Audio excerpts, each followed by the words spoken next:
లో అబ్రహాము యొక్క ఉదాహరణ. పాత నిబంధన నుంచి పౌలు ఉదాహరణ తీసుకుంటూ ఉన్నాడు.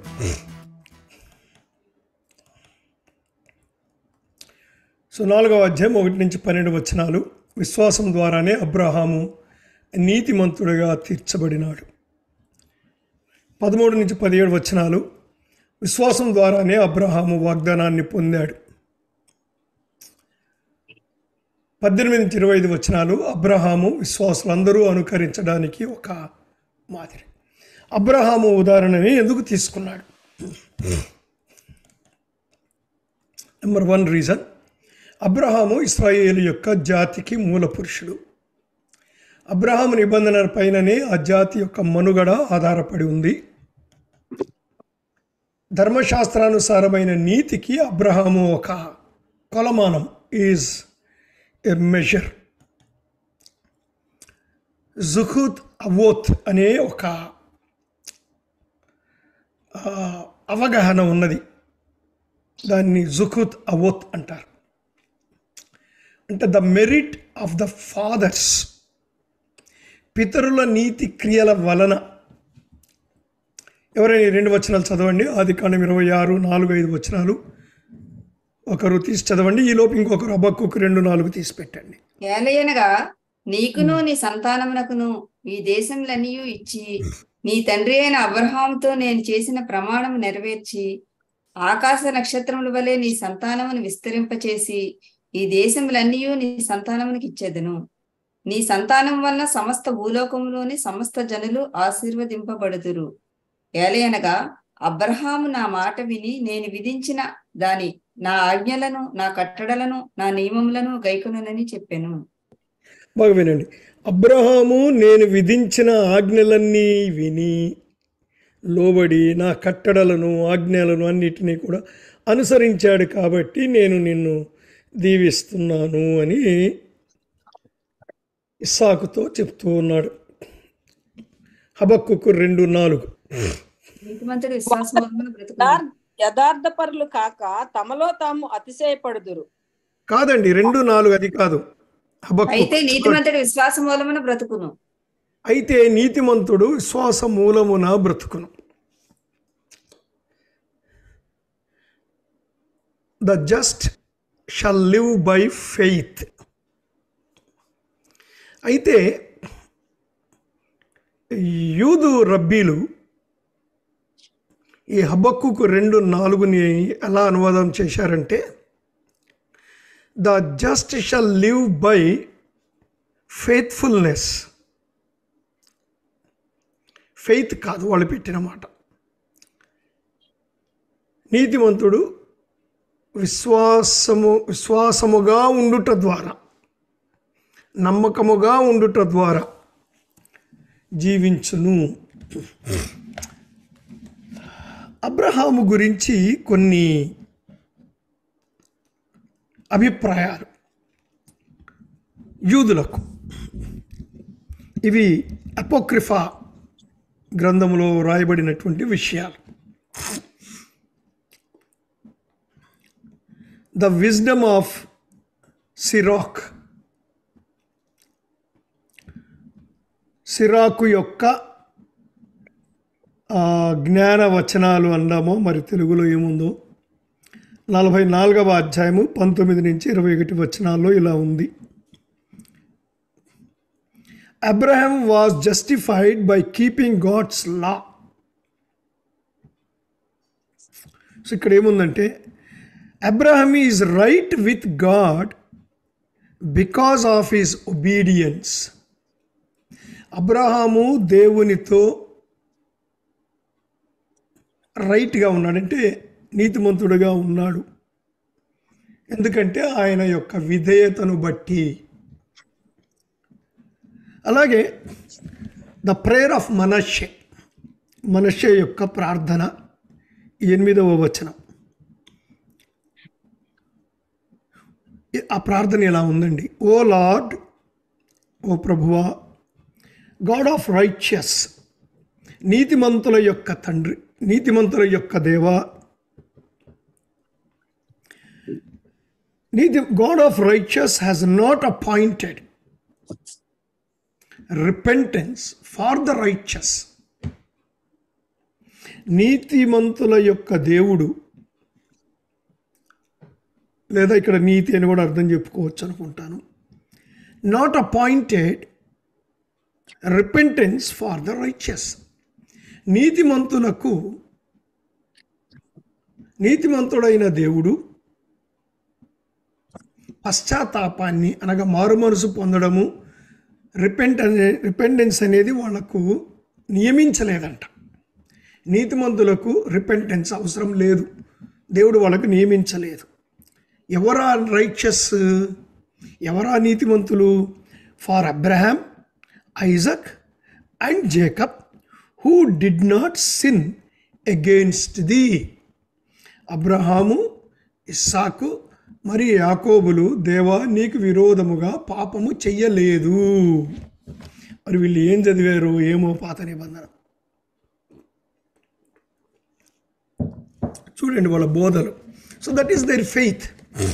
అందుకే పౌలు అబ్రహాముని తీసుకొని అబ్రహాము పాపి అన్న విషయం చెప్తాడు. బుక్ ఆఫ్ జూబిలీ 23వ అధ్యాయం 10వ వచనం. Abraham was perfect in all his deeds with the lord and well pleasing in righteousness all the days of his life. Abraham యొక్క క్రియలు దేవుని దృష్టికి పర్ఫెక్ట్గా ఉన్నాయి. ఆయన జీవితాంతం దేవునికి ప్రేమైన వాడుగానే జీవించాడు. మరికొన్ని రబ్బానికల్ రైటింగ్స్ ఏమంటున్నాయంటే, some rabbinical writings claim that he was inherently good. అసలు అబ్రహాములో పాపం అసలు ఆయన మనందరూ వీఆర్ ఆల్ ఇన్హెరెంట్లీ సిన్ఫుల్. మనలో జన్మ పాపం ఉంది, అబ్రహాంకి లేదంట అది. And that he began to serve God at 3 years. 3 ఏళ్ల వయసులోనే అబ్రహాము దేవునికి సేవ చేయడం ప్రారంభించాడంట. And he is one of the 7 who had the privilege of bringing back the Shekinah glory back to the tabernacle. మళ్ళీ మా రాజ్యం ఏర్పాటు అయినాక మేము కట్టుకునే అంటే వెళ్ళిపోయినటువంటి ఆ యొక్క దేవుని మహిమను దేవుని దగ్గర నుంచి మళ్ళీ ఆ యొక్క గుడారంలోనికి, ప్రత్యక్ష గుడారంలోనికి లేదా అతి పరిశుద్ధ స్థలంలోనికి తీసుకొచ్చే వాళ్ళు 7 ఉన్నారంట. ఆ 7లో అబ్రహాము ఒక వ్యక్తి. సో అందుకని పౌలు ఆయన డైరెక్ట్గా ఎవరిని ఉదాహరణగా తీసుకోవాలనో వాళ్ళనే తీసుకున్నాడు. ఇంకొక మాటలో చెప్పి he nailed them all. He nailed them all. 1-8 వచనాలు. అబ్రహాము క్రియల మూలమున నీతిమంతునిగా తీర్చబడలేదు. ప్రశ్న వీళ్ళు ఇక్కడ అంటారు, కాబట్టి శరీరము విషయమై మన మూలపురుషుడు అబ్రహామునకు ఏమి దొరికినని అందుము. ఇది ఒక రెటారిక్ క్వశ్చన్. దీన్ని రెటారీ అంటారు. నేను చదువుతాను, బాగా వినండి. అబ్రహాము క్రియల మూలముగా నీతిమంతుడని తీర్చబడిన ఎడల అతనికి అతిశయాస్పదము కలుగును గాని అది దేవుని ఎదుట కలుగదు. రైట్. ఇది ప్రశ్న, యూదుడికి వచ్చే ప్రశ్న.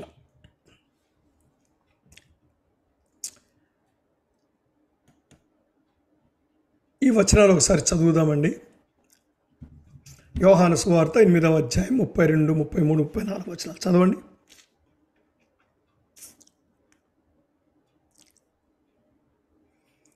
John chapter 8. అప్పుడు సత్యం మిమ్మల్ని స్వతంత్రులుగా చేయనని చెప్పగా వారు, మేము అబ్రహాము సంతానము, మేము ఎన్నడూను ఎవనికిని దాసులమై ఉండలేదే, మీరు స్వతంత్రులుగా చేయబడుదురని ఎలా చెప్పుచున్నావని ఆయనతో అనిరి. అందుకు యేసు, పాపము చేయి ప్రతివాడును పాపమునకు దాసుడని మీతో నిశ్చయముగా చెప్పుచున్నాను. సో ఇక్కడ యేసుప్రభు వారు మాట్లాడుతూ సత్యం మిమ్మల్ని స్వతంత్రులుగా చేస్తుంది అంటే వాళ్ళు ఏమన్నారు తెలుసండి? మేము అబ్రహాము సంతానము.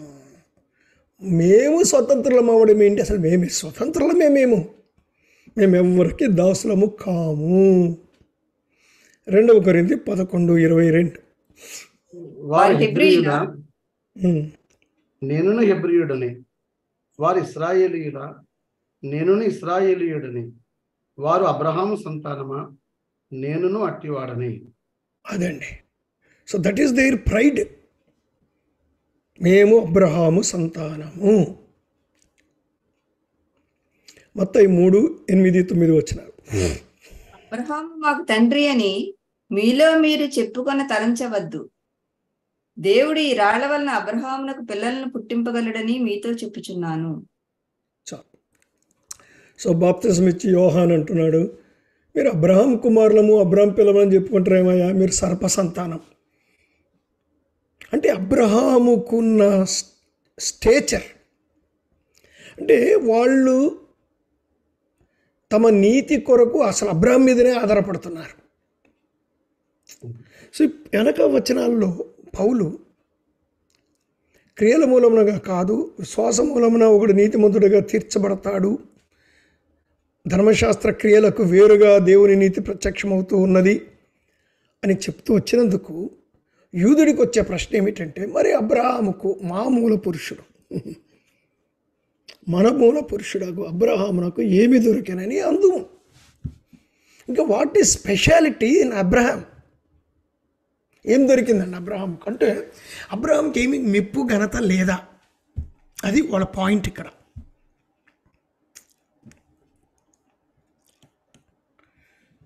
ఇక్కడ 4:12 వచనాలు, 1-2 వచనాలు చూస్తే శరీర విషయమై అనే మాట మాట్లాడతారు. అంటే దేవుడు తన నిబంధనను మానవుడైన అబ్రహాంతో చేశాడు. అది మానవుడు ఎవడైనానో సరే క్రియల ద్వారా నీతిమంతులుగా తీర్చబడలేదు.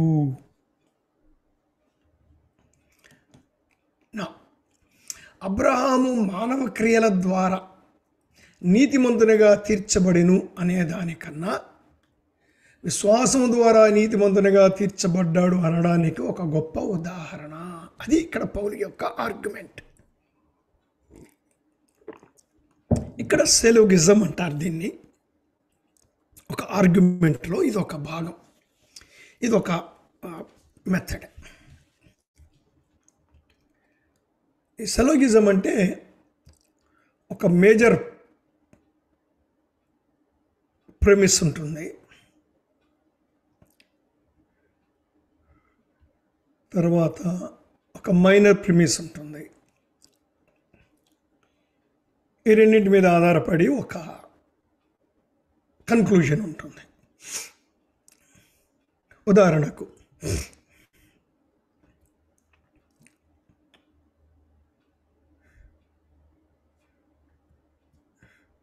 పండ్లన్నీ తీయగా ఉంటాయి,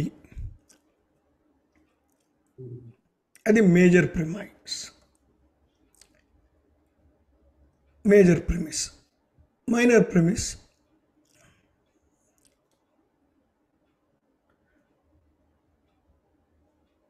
యాపిల్ ఒక పండు, అది మైనర్ ప్రిమిస్. సో సారాంశం ఏంటంటే యాపిల్ తీయగా ఉంటుంది. దీన్ని సెలోగిజం అంట. That what Paul is using here. Major premise, ప్రధాన ప్రతిపాదన. ఒక వ్యక్తి తన క్రియల ద్వారా నీతిమంతుడిగా తీర్చబడితే అతడు అతిశయించడానికి ఆధారము కలదు. అదే ఉంటున్నారు వీళ్ళు. అబ్రహాము క్రియల మూలముగా నీతిమంతుడిని తీర్చబడిన ఎడల అతనికి అతిశయాస్పదము కలను. సో ఒక వ్యక్తి తన క్రియల ద్వారా నీతిమంతుడిగా తీర్చబడితే అతడు అతిశయించడానికి ఆధారం ఉన్నది. Minor premise. ద్వితీయ ప్రతిపాదన.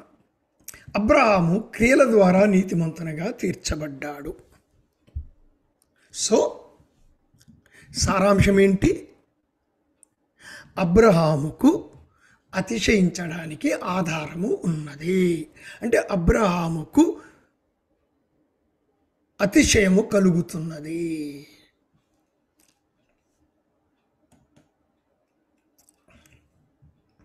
సో సారాంశం ఏమిటి? The conclusion or deduction. కాబట్టి అబ్రహాము అతిశయించడానికి హక్కు గలవాడు. అబ్రహాము అతిశయం కలుగుతుంది. Now Paul. అయితే పౌలు ఏం చేశాడంటే ఈ రెండవ ప్రతిపాదన తప్పు అని రుజువు చేశాడు. ఎప్పుడైతే రెండవ ప్రతిపాదన తప్పు అవుతుందో సారాంశం తప్పు అవుతుంది. సో రెండవ ప్రతిపాదన తప్పు అని రుజువు చేయడం ద్వారా ప్రధాన ప్రతిపాదనపై ఆధారపడిన సారాంశము లోపభూయిష్టమైనది. It is falls.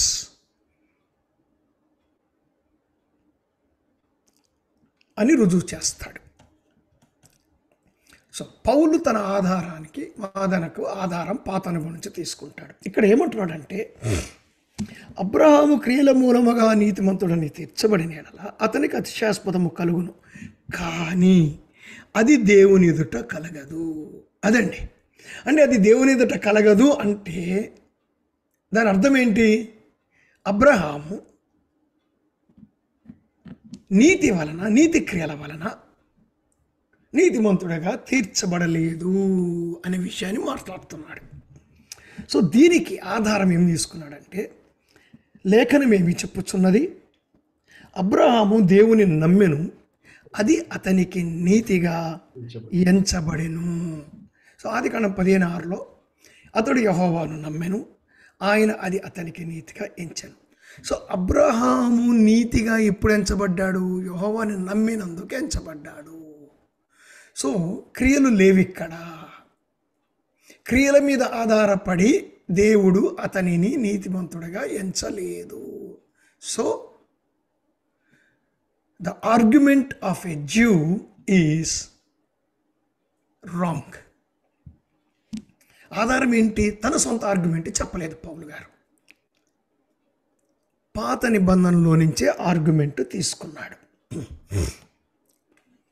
రోమా 4:3-5 నుంచి ఇక్కడ ఏమంటాడంటే లేఖనము ఏమి చెప్పుచున్నది?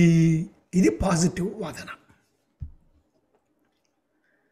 My own deduction is negative. అంటే నేను డ్రా చేసిన కన్క్లూజన్ ఉందో చూసారా? నేను ఒక అభిప్రాయానికి వచ్చాను. నా అభిప్రాయం మీద నా వాదన ఆధారపడితే అది నెగిటివ్ అవుతుంది. ఎందుకు అది నెగిటివ్ అవుతుందంటే నా వాదన కన్నా Bible is more important. So ఇక్కడ పౌలు లేఖనం ఏమి చెప్పుచున్నది అంటే, బాబు I'm presenting the positive argument, మీరు ఇప్పటిదాకా మాట్లాడింది నెగిటివ్ అనే విషయం చెప్తున్నాడు. ఇక్కడ నెగిటివ్ ఏంటి? అబ్రహాముకు అతిశయ కారణం లేదు. ఇక్కడ చూసారా? అది అతనికి అతిశయాస్పదం కలుగును, కానీ అది దేవుని ఎదుట లేదు. సో దేవుని ఎదుట అబ్రహాముకు అతిశయ కారణము లేదు. సో పాజిటివ్ వాదన అది లేఖనంలోంచి తీసుకున్నాడు కాబట్టి. So what is positive? అబ్రహాము నీతిమంతునిగా తీర్చబడ్డాడు. సో అబ్రహాముకు అతిశయ కారణం ఉంది అంటే తప్పైపోతుంది. సో ఒక ఆర్గ్యుమెంట్కి పాజిటివ్ సైడ్ ఏమంటున్నాడంటే అబ్రహాము నీతిమంతునిగా తీర్చబడ్డాడు. ఆ క్రియల వలన కాదు, దాని నెగిటివ్ సైడ్ ఒకటి ఉంది. అదేమిటంటే ఆయనకి అతిశయ కారణము లేదు. సో క్రియలతో సంబంధం లేకుండానే విశ్వాసం ద్వారా అబ్రహాము నీతిమంతునిగా తీర్చబడ్డాడు. 15వ అధ్యాయం 5, 6 వచనాలు చదువుతున్నాను. ఆదికాండం. మరియు ఆయన వెలుపలికి అతని తీసుకుని వచ్చి, అంటే అబ్రాహాం తీసుకుని వచ్చి, నీవు ఆకాశం వైపు తేరి చూడమన్నాడు. నక్షత్రం లెక్కించుటకు నీ చేతనైతే లెక్కించుమని చెప్పి, నీ సంతానము అలాగవునని చెప్పాను. అతడు యెహోవాను నమ్మెను, అది అతనికి నీతిగా ఎంచెను. గలతీ 3వ అధ్యాయం 6, 7 వచనాలు. Please read.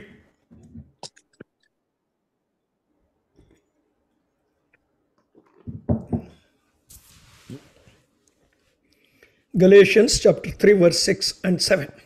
అబ్రహాము దేవుని నమ్మెను, అది అతనికి నీతిగా ఎంచబడెను. కాబట్టి విశ్వాస సంబంధులే అబ్రహాము కుమారులని మీరు తెలుసుకునుడి. 7వ వచనం అయిపోయిందా? అయిపోయింది. సో సేమ్ కొటేషన్ మళ్ళీ చదువమ్మా.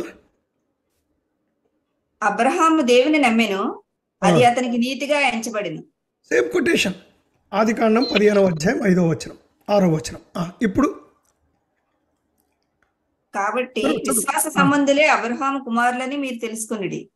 విశ్వాస సంబంధులే అంటే అబ్రహాము క్రియల మీద ఆధారపడి నీతిమంతుడిగా తీర్చబడలేదు.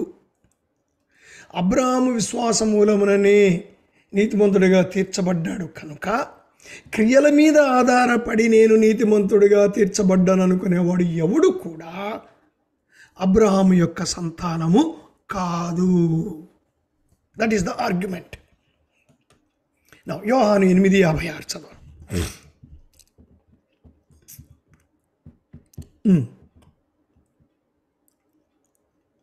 మీ తండ్రి అయిన అబ్రహాము నా దినము చూతునని మిగులు ఆనందించెను, అది చూచి సంతోషించెను అనెను. అది చూచి సంతోషించాను. అందుకే వాళ్ళు అడిగారు, నీకు 30 ఏళ్ళు కూడా సరిగ్గా లేవాయా, అబ్రహాము నిన్నెప్పుడు చూశాడు అని అడిగారు వాళ్ళు. మరి యేసుప్రభు అంటున్నాడు, ఆయన నన్ను చూశాడు అంటున్నాడు. సో అబ్రహాము యొక్క విశ్వాసము యేసు ప్రభువులో ఉంది. సో ఇక్కడ అబ్రహాము నక్షత్రాలను చూచాడు, కరెక్టే. At the same time he also saw Jesus Christ. నన్ను చూశాడు. అది ఎలా జరిగిందన్నది మనమేమి ఊహించడానికి మనకేమి హక్కు లేదు. ఎందుకంటే మనకు క్లారిటీ లేదు. ఇంతవరకే మనకు అర్థం చేసుకోగలిగింది, మనకున్న వాక్య భాగం ఇంతవరకే. We have our own boundaries here. We cannot cross our boundaries. నా ఆ కిందకు వచ్చేసరికి అంటాడు 4వ వచనంలో, పని చెయ్యవానికి జీతము రుణమే గాని దానమని ఎంచబడదు. ఇప్పుడు నేను క్రియల మూలముగా నీతిమంతునిగా తీర్చబడితే, బాగా గమనించండి, క్రియల అవసరం లేదు అని చెప్పటం లేదండి. నీతి క్రియల అవసరం లేదు అని చెప్పటం లేదు. నీతి క్రియల మూలముగా నేను నీతిమంతునిగా తీర్చబడతాను అనడంలో తప్పుంది. ఒక వ్యక్తి నీతిమంతుడిగా తీర్చబడ్డానికి నీతి క్రియలతో సంబంధం లేదు, విశ్వాసమే లెక్క. కానీ విశ్వసించిన వాడి జీవితంలో నీతి క్రియలు కనపడతాయి. Is not against. నీతి క్రియల అవసరం లేదు అనే విషయం పౌలు ఎక్కడ మాట్లాడడం లేదు.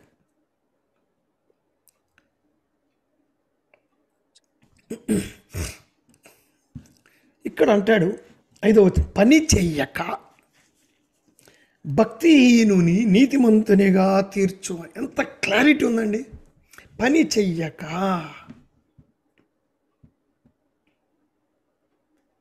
అది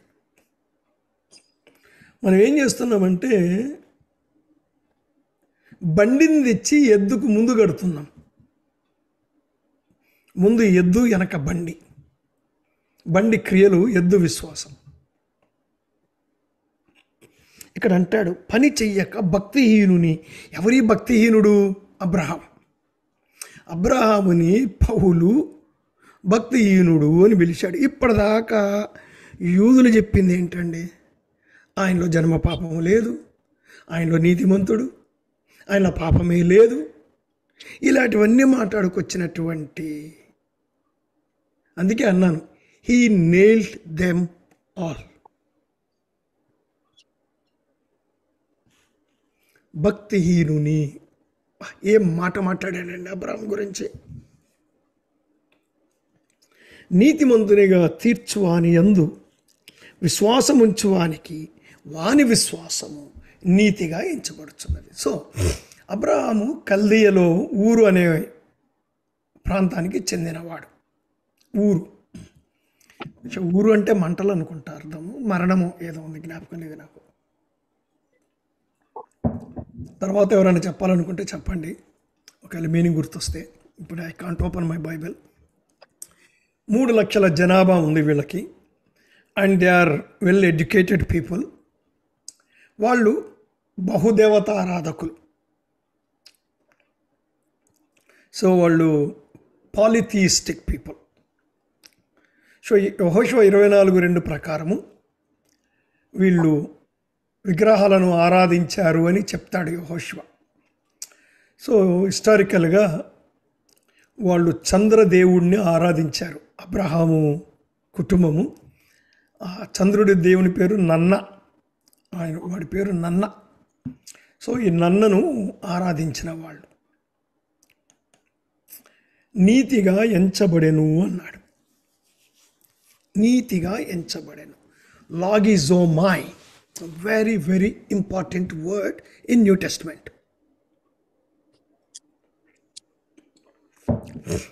లాగిజోమాయ్ మీకు బాగా వచ్చేసింది కదండి గ్రీకు.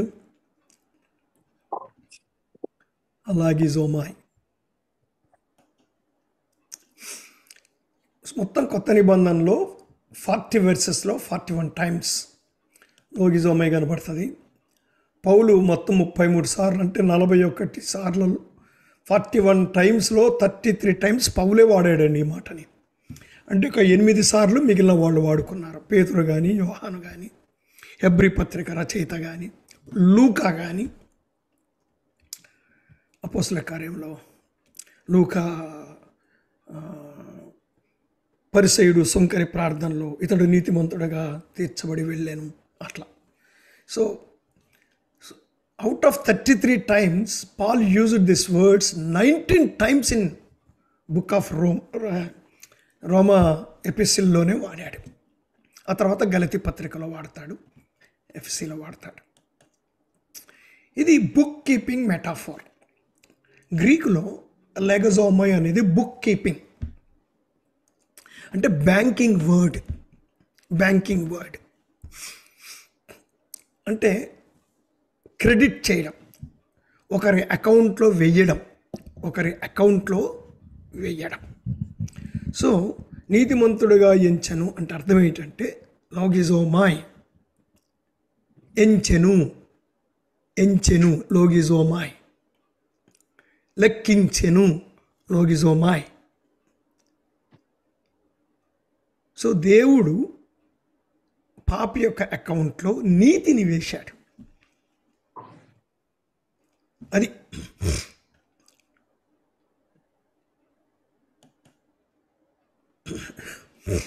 అకౌంట్ నెంబర్ 1 దేవుడు. ఇది దేవుని అకౌంట్. ఇది పాపి యొక్క అకౌంట్ మైనస్లో ఉంది, మైనస్లో ఉంది.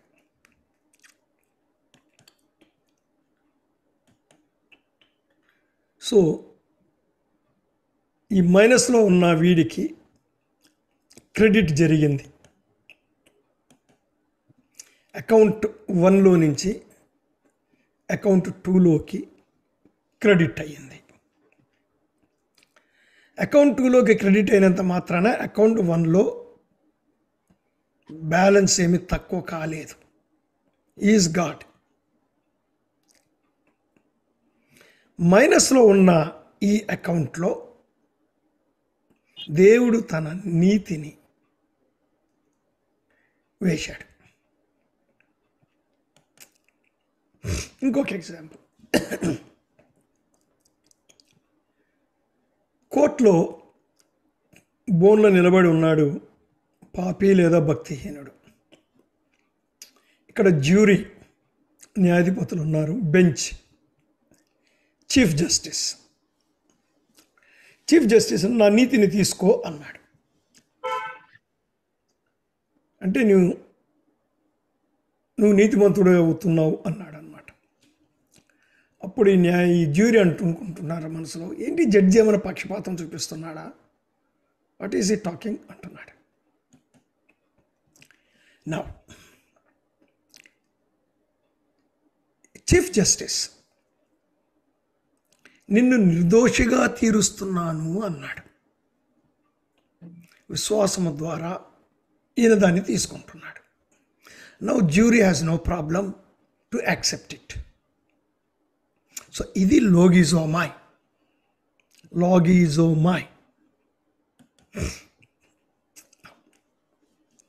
సో ఆదికాండం 15లో అబ్రహాము విశ్వాసిగా మారాడనే అభిప్రాయాన్ని పౌలు వెలిబుచ్చుతున్నాడా? 11వ అధ్యాయంలోనే వచ్చేసాడు కదా అబ్రహాము. 12వ అధ్యాయంలో దేవుడు ఆయనతో నిబంధన చేశాడు కదా. మరి 12లో అతడు నీతిమంతుడిగా తీర్చబడ్డాడా లేదా విశ్వాసి అయ్యాడా? 15వ అధ్యాయంలో అయ్యాడా? సో 12వ అధ్యాయం 1-9 వచనాలు అబ్రహాము యొక్క విధేయత ఆదికాండం. అయితే 15:1-21 అబ్రహాము విశ్వాసం ఉంచాడు. ఇక్కడ ఎక్కడ కూడా అబ్రహాము దేవుని నమ్మినందున అనే మాట మనకు కనపడదు. 17వ అధ్యాయంలో సున్నతి చేసుకున్నాడు. సో క్రియ ఎక్కడ జరిగింది? 17వ అధ్యాయంలో జరిగింది. సో దీని తర్వాత అతడు విశ్వాస అయ్యాడా? సున్నతికి ముందు విశ్వాస అయ్యాడా? సున్నతికి ముందు అయ్యాడు. ఒక క్రియ కన్నా ముందు అయ్యాడు. ఇక్కడ 22వ అధ్యాయానికి వచ్చేసరికి ఆయన యొక్క క్రియలు, మంచి క్రియలు అవి ఇవని దేవుడు మాట్లాడుతున్నాడు. సో ఇక్కడ ఒక ఎగ్జాంపుల్, మంచి ఎగ్జాంపుల్ ఉంది. పౌలు, ఒనేసిము, ఫిలమోన్ పత్రిక 18వ అధ్యాయంలో 18వ వచనంలో పౌలు ఏమంటాడంటే, అతడు నీకేమైనా రుణపడి ఉన్నట్లయితే అది నా లెక్కలో చేర్చుము. లోగిజోమై, నా లెక్కలో చేర్చుము. అదండి ఇక్కడ. ఇప్పుడు వీఆర్ నాట్ మేడ్ రైచియస్. బాగా అర్థం చేసుకోండి. We have not become righteous. We are declared righteous. మనము నీతిమంతులము అవ్వలేదు. మనము నీతిమంతులముగా తీర్చబడ్డాం. మీరు పరిశుద్ధులు, నీతిమంతులు, నిర్దోషులు అన్న మాట అర్థం ఏంటంటే వీఆర్ డిక్లేర్డ్ అని అర్థం అండి. We are declared. లోగిజోమాయ్. సో ఇప్పుడు మీకు ఇంకొక అర్థమవడానికి ఒక ఎగ్జాంపుల్ చెప్తాను చూడండి. ఒకప్పుడు ఒక 15-20 ఏళ్ల కిందట ఈ ఎగ్జాంపుల్ చెప్పడానికి లేదు. చాలా కష్టం అనిపించింది చెప్పడానికి, కానీ ఇప్పుడు ఈజీ. మనం ఇప్పుడు గూగుల్ పే, ఫోన్పే చేసేస్తున్నాం కదా. ఎవరి అకౌంట్లో డబ్బు వేయాలంటే వాళ్ళ అకౌంట్లో డబ్బు వేసేయచ్చు. అకౌంట్ నెంబర్ ఉంటే చాలు వేసేయచ్చు, లేదా ఫోన్ నెంబర్ ఉంటే చాలు వేసేయచ్చు. కానీ ఉదాహరణకు నేను స్టేట్ బ్యాంక్ ఆఫ్ ఇండియా నుంచి ఐసిఐసిఐ అకౌంట్లో ఎవరిదో అకౌంట్లో డబ్బులు వేశాను. ఫర్ ఎగ్జాంపుల్ రవికాంత్ బ్రదర్ ఉన్నాడు, ఆయన నా అకౌంట్లో డబ్బులు వేశాడు, ఫీజు డబ్బులు. Did he go to bank? Liquid cash తీసుకెళ్ళమని ఇచ్చాడా? పోనీ ఆయన ఆంధ్ర బ్యాంక్ అకౌంట్లో నుంచి నా ఐసిఐసిఐ బ్యాంక్ అకౌంట్లోకి డబ్బులు వచ్చినాయి. సో సాయంకాలము ఆంధ్ర బ్యాంక్ వాళ్ళు డబ్బులు లెక్క పెట్టి కట్టలు కట్టి తీసుకెళ్ళమని ఇచ్చారా? ఎక్కడ లేదండి. చివరికి రూపాయలు ప్రింట్ చేయడం మానేసినా కూడా మన అందరి అకౌంట్లలో డబ్బులు ఉంటాయి. నిజానికి డబ్బులు లేవు అలా, అవి ప్రింట్ చేయలేదు. ప్రింటింగ్ మానేసినప్పటికీ కూడా, ఉన్న నోట్లు తగ్గించేసినప్పటికీ కూడా currency, we have enough money అకౌంట్లోనే. ఇప్పుడు బాగా అర్థం, దట్ ఈస్ కాల్డ్ లోగిజోమాయ్. సో ఆయన నన్ను ధనవంతుడిగా తీర్చాడు, నీతిమంతుడిగా తీర్చాడు. So I have to spend from my account.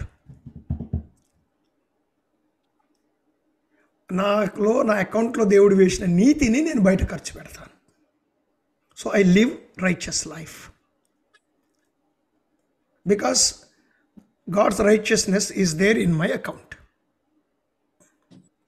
కాబట్టి నేను నీతిమంతుడిగా తీర్చబడ్డాను. ఆల్రెడీ నేను మీకు ఒక ఎగ్జాంపుల్ ఇచ్చాను.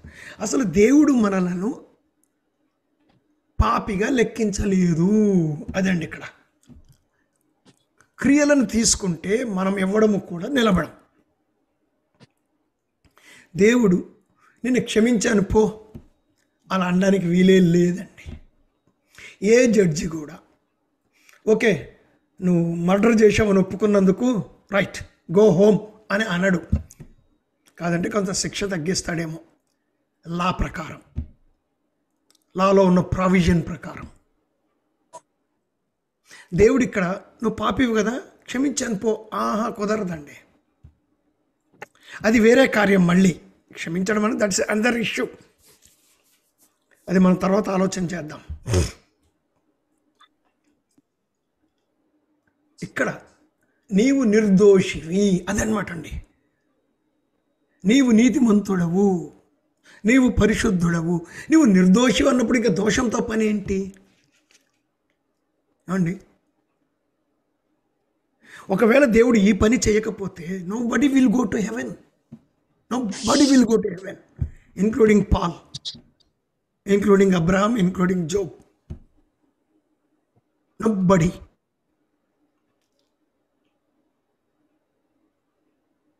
So this is gracious provision. అసలు నీతిమంతులముగా తీర్చబడడం అన్నది it's a great mystery and the miracle of God. There is nothing like that only in Christianity, only in Christian faith. So what is saving faith? మరి నాకు విశ్వాసం ఉందని చాలామంది అనేస్తున్నారు. అసలు సేవింగ్ ఫెయిత్ అంటే ఏంటి? జాన్ మెకార్థర్ ఒక మంచి ఎగ్జాంపుల్ ఇచ్చాడండి. It is అక్రాస్టిక్. అక్రాస్టిక్ అంటే మీకు చూస్తే అర్థమైంది. F facts, A agreement, I internalization, T trust, H hope. Faith అంటాడు ఆయన. అంటే ఇది బైబిల్ కాదండో. జాన్ మెకార్థర్ చెప్పినంత మాత్రాన అది దేవుని వాక్యం అయిపోదు. But out of experience, out of big study, నిజంగా ఒక వ్యక్తి రక్షించబడే విశ్వాసం కలిగి ఉన్నాడు అనడానికి ఒక రుజువు ఉండాలి. ఆ రుజువు ఏంటంటే our faith should depend on facts. గుడ్డి నమ్మకము, మూఢనమ్మకము కాదు, ఆన్ ఫ్యాక్ట్స్. ఎవరిని నమ్మాను, ఆయనని నమ్మడానికి ఆయన దగ్గర ఏమన్నా ఉందా? That is the fact. That is hearing the gospel. Then agreement. I really agree అవుతున్నానా? ఆ ఫ్యాక్ట్స్ ఒకదాంతో అగ్రి అవుతున్నాయా? నేను కూడా దానికి అగ్రి అవుతున్నానా? మూడవది ఇంటర్నలైజేషన్. సో నన్ను నేను పరీక్షించుకుంటున్నానా? నా లోపల ఏమైనా మార్పు కలిగిందా? Then trust. రక్షించబడ్డాను, నమ్ముతున్నాను. And I live with that hope. I don't lose hope. So this what is saving faith అంటాడు. It is some good example. Fine, ముందుకెళ్దాం. ఇప్పుడు 6-8 వచనాల్లో దావీదు యొక్క ఉదాహరణ తీసుకుంటాడు. ఇశ్రాయేలు ప్రజలకు there are three great people. Abraham over race, Moses over the religion, David over the kingdom. Abraham జాతి పిత, మోషే ధర్మశాస్త్రము, మతాచారాలు, మతం, దావీదు రాజ్యం. సో ఇప్పుడు దావీదు యొక్క ఉదాహరణ తీసుకున్నాడు. మోషేది ఎందుకు తీసుకోలేదంటే వీళ్ళు మాట్లాడుతుందో ఇప్పటిదాకా అదే కదా, ధర్మశాస్త్రము. సో మోసెస్ ఎగ్జాంపుల్ ఏం తీసుకోలేదు. 4 విషయాలు. ఇంగ్లీష్ బైబిల్లో మంచిగా ఉంది, తెలుగులో అంత క్లారిటీ లేదు. సో 4 విషయాలు ఏమంటాడంటే, ఆ ప్రకారమే క్రియలు లేకుండా దేవుడు ఎవరిని నీతిమంతుడిగా ఎంచునో ఆ మనుష్యుడు ధన్యుడని దావీదు కూడా చెప్పుచున్నాడు. ఏలయనగా ఎవరి అతిక్రమములు క్షమించబడినో, ఎవరి పాపములు కప్పివేయబడినో వారు ధన్యులు. ప్రభువు ఏ మనుష్యుని గూర్చి పాపముని ఎంచడో వాడు ధన్యుడు. సో 4 విషయాలు ఇంగ్లీష్ బైబిల్లో క్లియర్గా ఉంటుంది. తన అతిక్రమములు క్షమించబడ్డాయి, పాపము కప్పబడింది, నీతి మోపబడింది, పాపము మోపబడలేదు. అది అక్కడ దావీదు చెప్తున్నటువంటి విషయాలు. 32వ అధ్యాయం 1-2 వచనాలు చదివితే అర్థమైపోతుందండి. Will proceed. సో ఇవన్నీ కూడా ఒకే విషయాన్ని కేంద్రంగా కలిగి ఉన్నాయి. ధర్మశాస్త్ర సంబంధమైన మంచి క్రియలపై ఆధారపడకుండానే ఒక వ్యక్తి నీతిపరుడుగా తీర్చబడుతున్నాడు. అబ్రహాము సున్నతి వలన నీతిమంతుడిగా తీర్చబడలేదు. సో మధ్యలో దావీదు ఎగ్జాంపుల్ ఇచ్చి మళ్ళీ అబ్రహాం కంటిన్యూ అవుతున్నాడు. సో 9-10 వచనాలు. ఈ శుభవచనము 9 సున్నతి గల వారిని గురించి చెప్పినదా, సున్నతి లేని వారిని గురించి చెప్పినదా? సో పైన దావీదు చెప్పాడే ఒక శుభవచనం. పాపాలు క్షమించబడ్డాయి, అతిక్రమములు క్షమించబడ్డాయి, పాపము కప్పివేయబడింది, నీతి అనుగ్రహించబడింది, ఏమండి పాపము మోపబడలేదు. ఇది ఒక శుభవచనం. It is a good news, it is a gospel. ఇది ఎవరి గురించి చెప్పాడు? సున్నతి గలవారి గురించి చెప్పాడా, సున్నతి లేని వారిని గురించి చెప్పాడా అంటూ. So that is the question now Paul is asking. So 9-10 వచనాలు. సో విశ్వాసము క్రియల కంటే ముందు ఉంది, సున్నతి అనే క్రియ కన్నా ముందు ఉంది. క్రియలు విశ్వాసానికి గుర్తుగా ఉన్నాయి, అంటే సున్నతి విశ్వాసానికి గుర్తుగా ఉంది. 11-12 వచనాలు. సో నెంబర్ 1, ఆచారమునందు విశ్వాసము క్రీస్తు చేసిన కార్యాన్ని చెల్లుబాటు కాకుండా పోతుంది. అంటే చేసిన కార్యం అండి, ఇది కార్యాన్ని కాదు. ఒక వ్యక్తి ఆచారములో విశ్వాసం ఉంచితే యేసు ప్రభు చేసిన కార్యము చెల్లదు, అవసరం లేదు కదా, అవసరం లేదు కదా. ఇప్పుడు ఆచారమందు విశ్వాసమా, యేసు ప్రభు చేసిన కార్యంలో విశ్వాసమా? ఒకవేళ ఆచారంలో విశ్వాసం ఉంచితే ఇక దీంతో పని ఏంటి? This will become null and void. So my faith in works will nullify what Christ has done, or my faith in Christ's work will nullify my faith in works. సున్నతి అనేది ఒక తంతు, ఒక ఆచారం. ఏ ఆచారం కూడా, ఏ తంతు కూడా ఆత్మీయ ఫలాన్ని కానీ ఆధ్యాత్మికతను కానీ ప్రసాదించలేదు. అబ్రహాము సున్నతి పొందడానికి 14 ఏండ్లకు ముందే నీతిమంతుడిగా ఎంచబడ్డాడు. సో నీతిమంతుడిగా ఎంచబడిన తర్వాత క్రియ వచ్చిందా, క్రియ వచ్చిన తర్వాత నీతిమంతుడిగా ఎంచబడ్డా?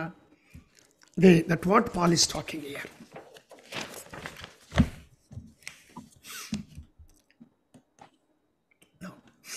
ఇష్మాయేల్ అబ్రహాంతో పాటు సున్నతి పొందాడు, అయినప్పటికీ కూడా నిబంధనలో చేర్చబడలేదు. మరి సున్నతి ఇష్మాయిల్కి ఉపయోగపడినప్పుడు అబ్రహాంకి ఎట్లా ఉపయోగపడుతుంది? మరి అబ్రాహాములో ఉన్నది ఏంటి, ఇష్మాయిల్లో లేనిది ఏంటి? ఫెయిత్. ఇష్మాయిల్లో లేనిది ఏంటి? ఫెయిత్. సున్నతి ధర్మశాస్త్ర క్రియలకు గుర్తుగా ఇవ్వబడలేదు, కానీ విశ్వాసానికి గుర్తుగా ఇవ్వబడింది. It is given as a token, given as a token for the covenant God made with Abraham. So సున్నతి పొందకమునిపే విశ్వాసము వలన నీతిమంతుడిగా తీర్చబడినందున, విశ్వాసం ద్వారా నీతిమంతులుగా తీర్చబడిన సున్నతి లేని అన్యులకు కూడా ఇది ఇక్కడండి వచ్చింది. ఇక్కడ విశ్వాసం బట్టి తండ్రిగా ఎంచబడుతుంది. లేకపోతే దేవుడు 2 రకాల రక్షణ మార్గాలను ఏర్పాటు చేయాలి.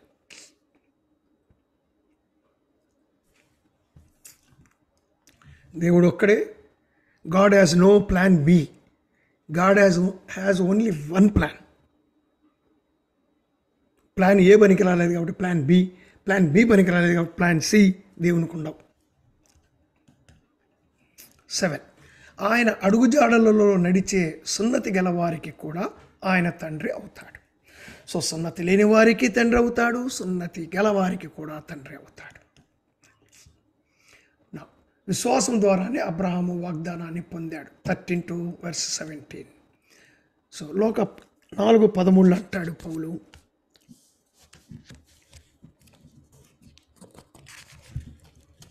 అతడు లోకమునకు వారసుడగును, లోకమునకు వారసుడగును.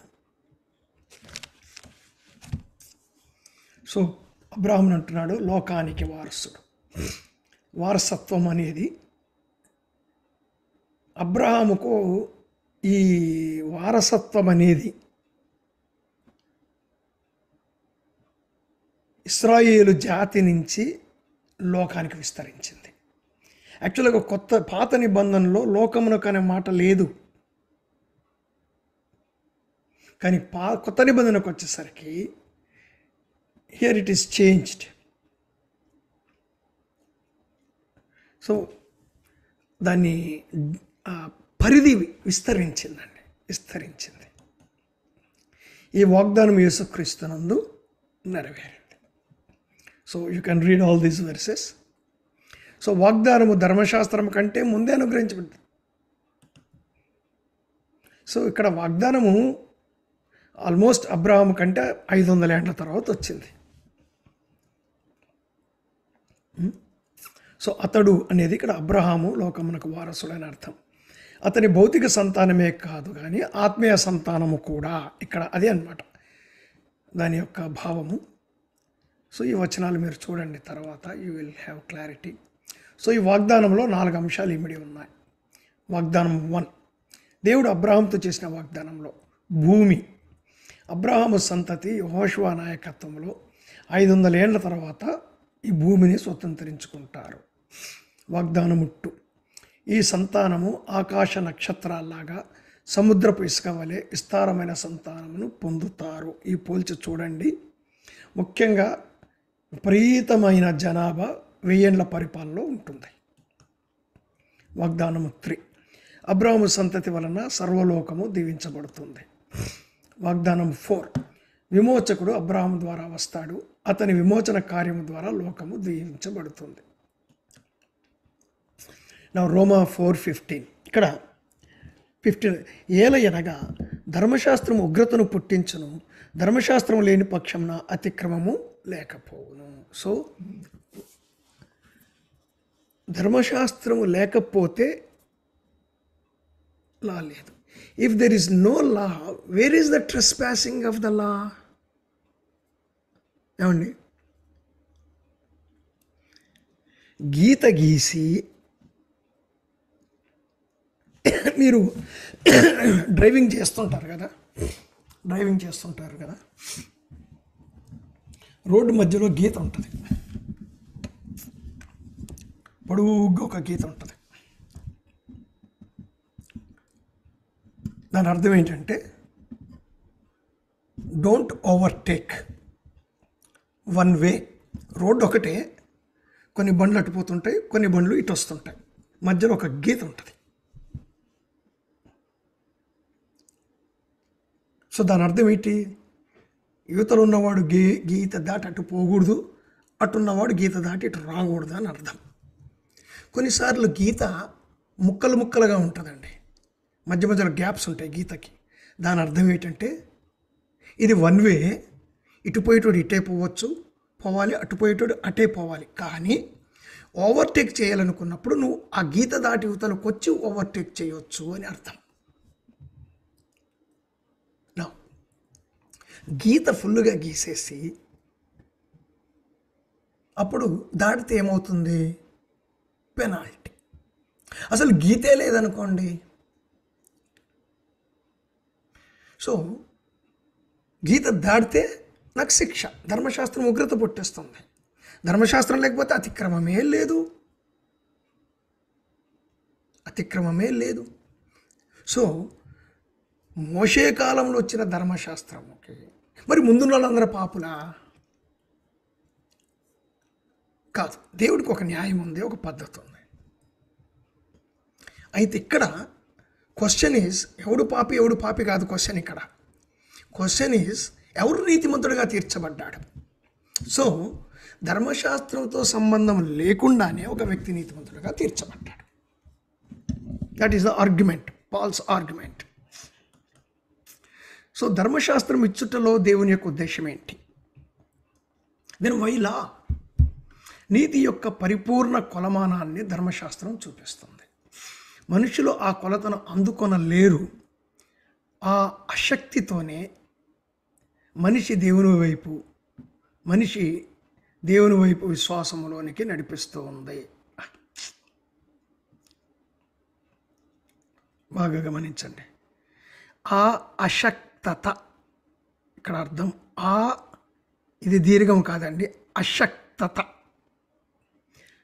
సో ధర్మశాస్త్రాన్ని ఏ వ్యక్తి కూడా పాటించలేడు. కంప్లీట్గా నోబడీ కెన్ ఫుల్ఫిల్. సో మానవుడు అంటున్నాడు, నేను దాన్ని మొత్తం క్లైంబ్ చేసే అంత శక్తి నాలో లేదు.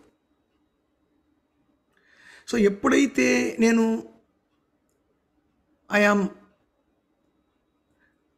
పవర్లెస్,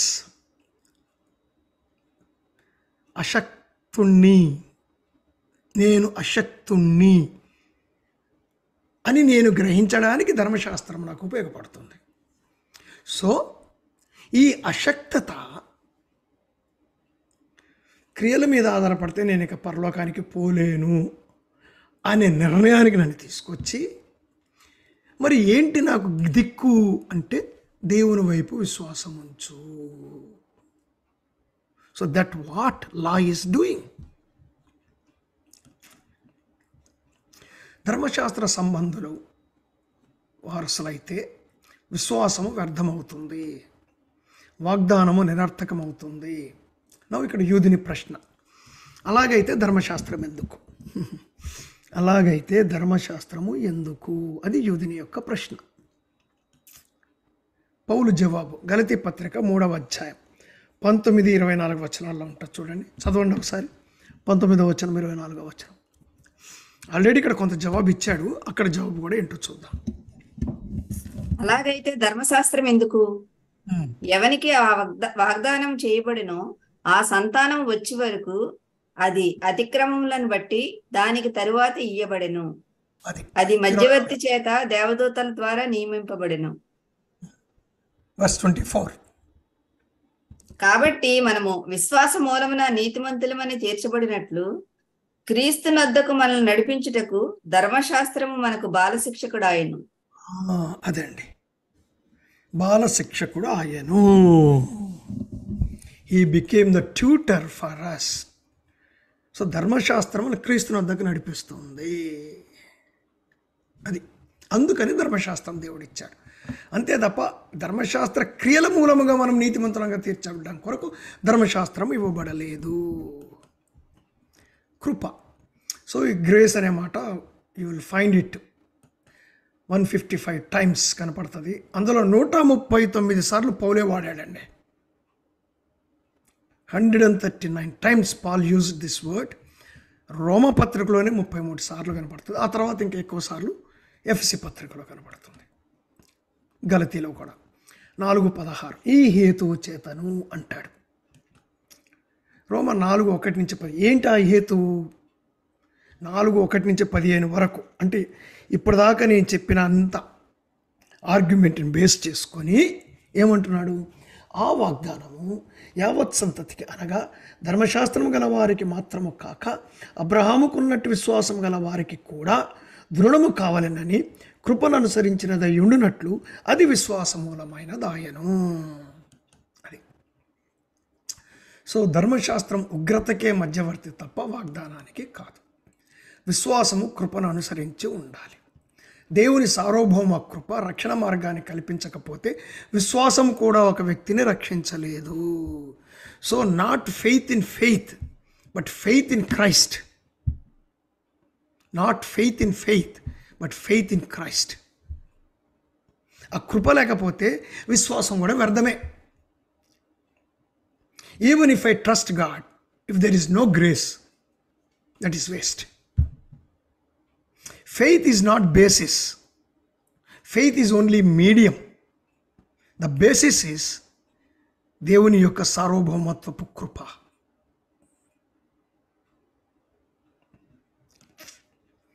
రక్షణ లేదా నీతిమంతత్వం దేవుని కృపలోనే ఉంది కానీ మనిషి యొక్క విశ్వాసంలో లేదు. By faith we take it. By faith we take it. చూడండి, ఇప్పుడు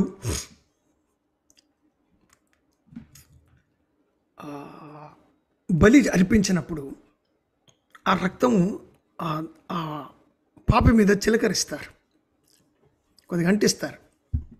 ముఖ్యంగా హిస్సోపు అంటే it's faith transferring. The work of God is transferred. So it is transferred through faith.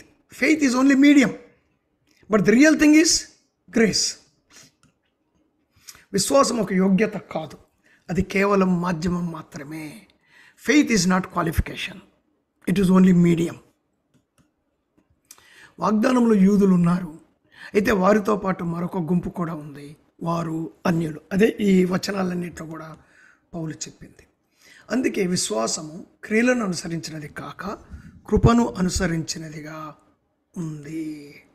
So 4:17 16వ వచనములో ఉద్ఘాటించిన దానిని ఆదికాండం 17:5 ఉదహరించి 17వ వచనంలో సమర్థిస్తాడు. చూడండి, 16వ వచనం. ఈ హేతువు చేత వాగ్దానం యావత్ సంతతికి అనగా ధర్మశాస్త్రం గల వారికి మాత్రము కాక అబ్రహామునకున్నట్టు విశ్వాసము గల వారికి కూడా దృఢము కావాలనని కృపను అనుసరించదై ఉండినట్లు అది విశ్వాస మూలము అయినది. తాను విశ్వసించిన దేవుని ఎదుట అనగా మృతులను సజీవులనుగా చేయువాడునైనా, మృతులుగా చేయువాడును లేని వాటిని ఉన్నట్టుగానే పిలిచేవాడునైన దేవుని ఎదుట అతడు మనందరికీ తండ్రి అయి ఉన్నాడు. నిన్ను, ఇది 17:5 ఆదికాండం, నిన్ను అనేక జనములకు తండ్రిగా నియమించి తిని అని అందుకు ప్రమాణముగా వ్రాయబడి ఉన్నది. సో 16వ వచనములో ఏం చెప్పాడో దానిని 17వ వచనములో సమర్థిస్తాడు. సమర్థించడానికి ఆదికాండము 17:5లో ఉన్న వచనాన్ని వాడుకుంటున్నాడు. సో తాను విశ్వసించిన దేవుని ఎదుట మృతులను సజీవులుగా, బాగా వినండి ఇది, మృతులను సజీవులుగా చేయుట, లేని వాటిని ఉన్నట్లుగానే పిలుచుట, అలా చెయ్యగలిగిన దేవుడు. మరియు ఇక మీదట నీ పేరు అబ్రహాం అనబడదు, నేను అనేక జనములకు తండ్రిగా నియమించితిని కనుక నీ పేరు అబ్రహాము అనబడును. 17:5. అబ్రహాము యూదులకు తండ్రి, అంతేకాదు ఆ నిబంధనలో అన్యులు కూడా ఉన్నారు. కుమారుని శారాతో కనుటకు అబ్రహాముకు విశ్వాసం ఉంది, అయితే ఆయన విశ్వాసము శారాను దాటి ఉంది. అది ఇక్కడ చెప్తున్నాడు. విశ్వాసము శారా వరకే ఉంటే ఆయన యూదులకే తండ్రి అవుతాడు, కానీ శారాను దాటిపోయింది. దేవుని యొక్క 2 లక్షణాలు చెప్తున్నాడు ఇక్కడ. మొదటి లక్షణం, అబ్రహామును పిలిచిన దేవుడు చనిపోయిన దానినే బ్రతికించగలడు. అబ్రహామును పిలిచిన దేవుడు లేని వాటిని ఉన్నట్టుగా పిలుచువాడు. సో ఈ 2 కూడా దేవుని యొక్క ఈ 2 లక్షణాలు లేదా ఈ 2 క్రియలు సృష్టికర్తగా ఆయన యొక్క హక్కును, ఆయన యొక్క అధికారాన్ని రుజువు చేస్తూ ఉన్నాయి. చనిపోయిన దానిని బ్రతికించగలుగుట సృష్టికర్తగా ఆయన యొక్క హక్కు, సృష్టికర్తగా ఆయన యొక్క అధికారము, సృష్టికర్తగా ఆయన యొక్క శక్తి. లేని వాటిని ఉన్నట్లుగా పిలుచుట సృష్టికర్తగా దేవుని యొక్క హక్కు, సృష్టికర్తగా దేవుని యొక్క అధికారం. సో అదే హక్కుతో, అదే అధికారముతో దేవుడు ఒక వ్యక్తిని తన కృపను బట్టి విశ్వాసము ద్వారా నీతిమంతునిగా తీరుస్తున్నాడు. ఇదండి ఇప్పుడు జడ్జి ఏం చేస్తున్నాడు తెలుసా? సుత్తె తీసుకొని ఒకసారి దెబ్బ కొట్టాడు అన్నమాట. Finish. As the creator I have this right, I have this authority. అదండి.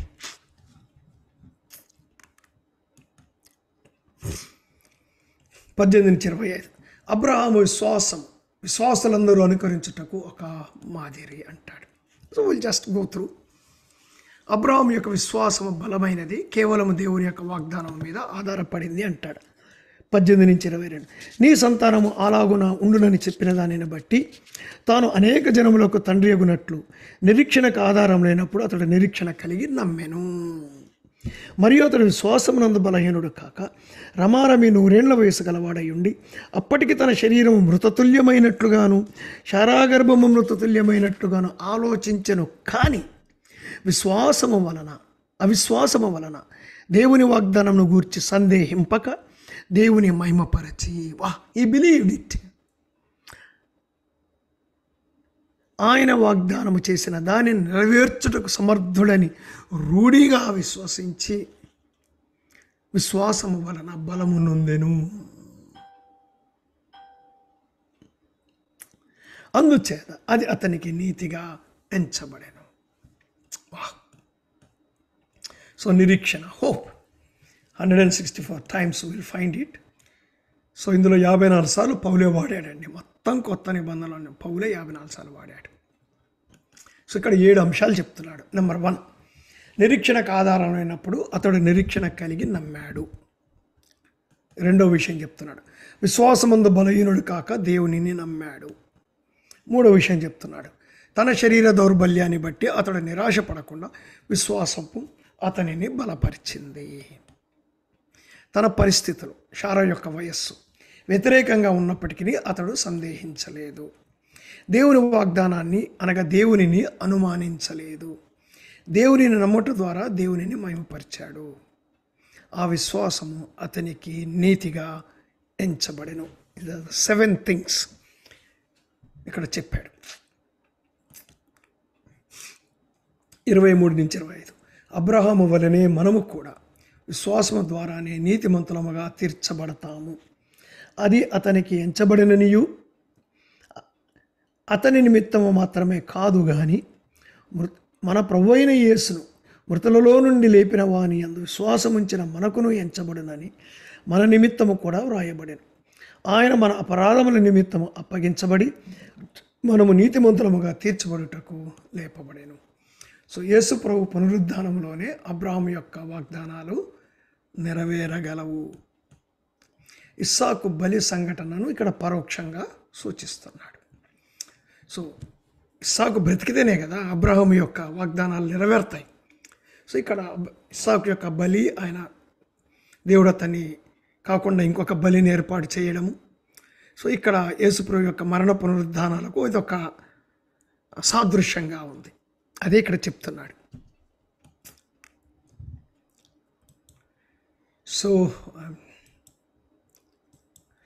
Okay, right brothers, any questions?